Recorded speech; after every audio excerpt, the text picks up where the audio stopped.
Hello দর্শক, আসসালামু আলাইকুম। আজকে সকাল সকাল রান্না করতে চলে আসলাম আর খুবই সহজ উপায়ে রান্নাটা করব, বেশি ঝামেলা করব না। তো দেখো এখানে হলুদ, প্রথমে কড়াইতে তেল গরম করে একটু হলুদ আর একটু লবণ দিয়ে ডিমগুলো ভেজে নিলাম। হ্যাঁ, এখন তেল গরম করে এখানে পেঁয়াজ ভাজতেছি। এখানে সামান্য পরিমাণের এখন একটু লবণ দিয়ে দিব। এই দেখো, এই লবণ দিয়ে আমি পেঁয়াজটা একটু ভেজে নেব, তাহলে তাড়াতাড়ি একটু ভাজা ভাজা হয়ে যাবে। আর এখানে আদা রসুন বাটা, হলুদের গুঁড়ো, মরিচের গুঁড়ো, তো এখানে সব মশলা দিয়ে ভালোভাবে কষিয়ে নিতেছি। দেখো একদম ভাজা ভাজা করে নিছি মশলাটা, দেখতে পাচ্ছ তো ভাজা ভাজা হয়ে গেছে। তো আমি এখন এখানে আলু দিয়ে দিব।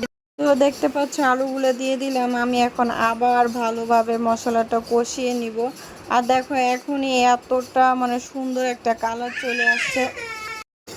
তো এখানে ভালোভাবে কষিয়ে নিয়ে পানি দিয়ে দেখো রান্নাটা করে নিলাম।